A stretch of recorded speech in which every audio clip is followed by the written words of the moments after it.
Day 26. It's been 2 days now in this farmhouse. As we woke up yesterday morning, we realized we had no actual plan of what to do or where to go next.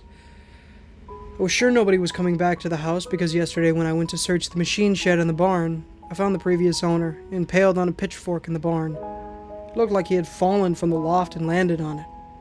It seemed like he had been there a while.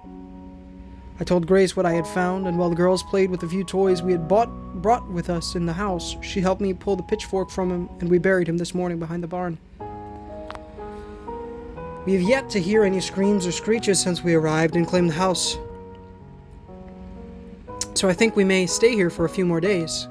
It will be nice to soak up the little moments of peace among all this insanity. Day 28. We saw another car.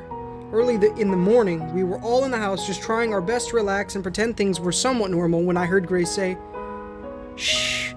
Hey, do you hear that?" We sat in silence for a few seconds before I heard it. It was an engine. I ran to the window facing the interstate just in time to see a Jeep moving very quickly down the road. At first, I ran to the garage, grabbing the keys to the SUV on the way.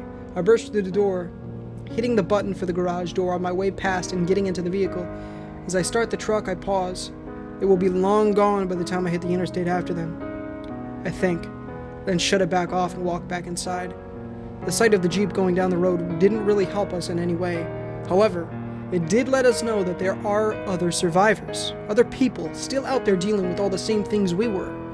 As I walked back in, Grace stopped me to ask what I had been planning. I responded telling her that I was going to try and flag or chase them down, but thought it through and changed my mind once I got in the SUV.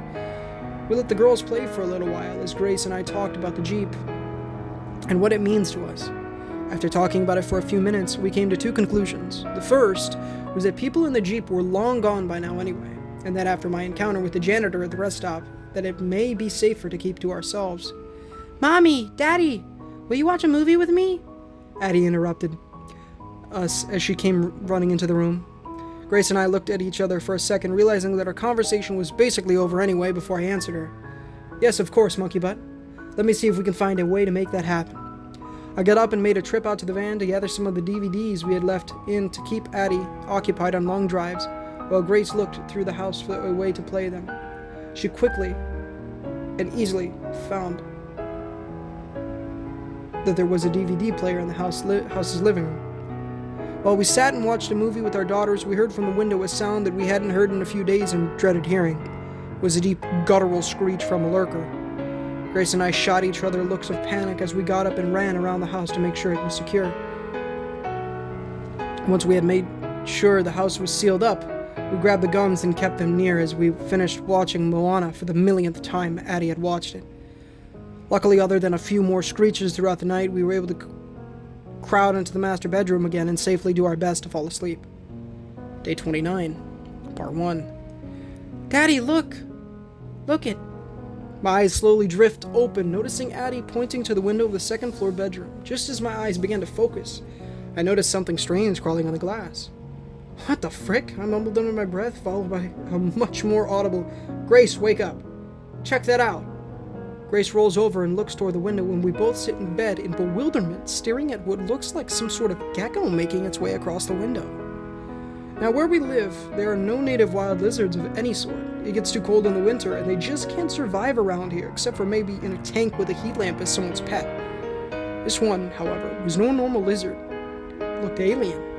6 legs sprouted from the sides of its body, 3 on each side. The skin was translucent, revealing that its insides all had a sort of purple swirling glow to them. It had 4 eyes, 2 on each side of its head, and short black splines ran in a line down its back. What is it with these creatures and the splines? I thought to myself as I got up to go and inspect it closer from this side of the glass. Other than its odd look, it seemed rather harmless. It behaved like any other normal lizard its size would. It didn't seem aggressive. It seemed like it was just on the prowl looking for bugs to eat.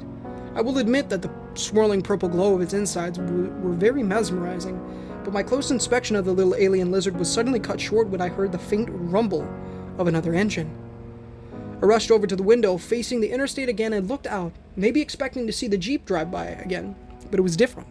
This time, I was some sort of small SUV. It was too far away, and the fog blurred my vision just enough that I couldn't really tell what kind exactly it was. It was heading in the same direction as the Jeep. A different group heading to the same place, maybe. I asked myself in the confines of my own head. Hey, what do you say we go investigate off in that direction? This is the second car we have seen going that way. Do you think they know something we don't? I said, looking at Grace while she handed Addie a small package of mini donuts for breakfast. I don't know. I think it's safe here for the time being, and we have plenty of food to last us for a few more days, she replied. Okay, that sounds good enough to me, but eventually we are going to need to find somewhere to resupply ourselves, and when we do, I think we should follow the direction of these other cars. I'm going to move the stuff from the van to the SUV so we don't have to later, I said as I headed down toward the outside door to the van. I walked outside, letting Bodhi come with me so he could do his morning business. I made multiple trips hauling all of our goods and supplies and guns from the van into the house, to the garage, and into the SUV. On my final trip out to grab the sleeping bags and last of the food, I gathered it all in my arms, and as I walked a few steps toward the house, I paused, noticing that Bodhi was staring off behind me and had lowered his head as he was growling at something. After a few seconds, looking and listening, trying to figure out what he was growling at, I started back for the door at a much more hurried pace, yelling, "Bodhi, come!" behind me. He obeyed and trotted behind me and through the door to the house. As I closed the door behind me, Bodhi stayed at it and began to growl again. When I turned to look back out the door, I saw 3 of the spider creatures emerge from the field at the edge of the yard. They all skittered up to the van and began to crawl all over it, doing what seemed like trying to find a way inside. One of them let out a scream, and Grace came to the back door and stood next to me. "Shh, quiet, boy," I said to Bodhi as we watched the creatures swarm the van. They began to strike at the windows and eventually broke one crawling inside. "Oh my gosh, they're looking for us," Grace said as she watched. "Yeah, I think our little sanctuary here in this house has just been cut short," I said to her as I turned and made my way to the garage, putting the remainder of stuff from the van into our new vehicle. When I came back, Grace and Bodhi were both quietly watching the spiders as they crawled all over the van inside and out. "Where are the girls?" I asked. "In the other room. Izzy is just crawling around exploring and Addie is playing on her tablet," Grace replied. "I think we need to get in the..." I began to say as a blood-curdling scream pierced the air and 2 lurkers jumped from the field into the yard and began looking around. "Crap," I said, slowly realizing that our situation was getting worse by the second. "How far is the next town?" Grace said as a whisper. "Not sure. 10, 15 miles maybe?" I whispered back. "We need to get in the car and go before they start breaking into the house." "Okay. Let's hurry. Help me grab the girls and we will get loaded up," Grace said. We both quickly rush into the other room and scoop up the girls. I moved the car seats over to the SUV but didn't have them strapped in yet. We grabbed what we had brought into the house and what few things from the cupboards we could quickly grab. Each of us took our guns and rushed out to the garage with loaded arms. Grace kept the girls quiet as Bodhi followed me around the SUV watching me as I strapped the car seats in as fast as I could. Addie's seat was first, and she began to climb her way into it as soon as I was done. Grace strapped her, and while I got the base for the car seat strapped in and we clicked Izzy's car seat into it, Bodhi jumped in from the back and made his way up between the seats over all of our supplies. Just as I clicked the car seat into the base, we heard a window shatter coming from just outside the garage. They'd made it into the house. Grace and I jumped into the vehicle, and just before I hit the button to the garage door, I stopped. "Frick! Keys!" I said, looking at Grace. I looked out the window toward the door to the house and took a deep breath. "Here we go," I thought as I grabbed my gun and opened the door, getting out. Luckily, the keys were just on the counter in the next room. Unluckily, I didn't know how many creatures were in the house or where they were. I stood by the door, breathing heavily in anticipation. I took a big, deep breath. Then, just as I was about to swing the door wide open and blast my way into the room, I stopped. "What are you thinking? That's how you were going to get yourself killed," I thought to myself, and instead slowly cracked the door, peering through the slit so I had an idea of where my targets were. "Good job, Trevin. Much smarter," my brain said to me. Through the crack, I saw as one of the lurkers had just walked out of the room. There were 2 of the spiders in the kitchen, and one just happened to be standing on the counter right next to the keys. I looked back at Grace through the windshield and smiled before I opened the door and lifted the gun. There's a reason they call it a hand cannon. The first shot was a direct hit on the spider on the counter next to the keys. The creature essentially exploded into purple gooey mist and viscera as a 50 cal bullet made contact.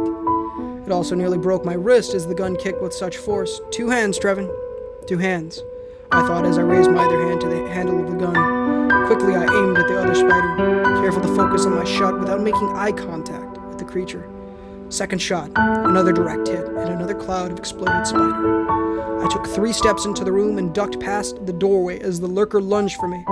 It barely missed me and collided with the wall before dropping to the ground and turning to me.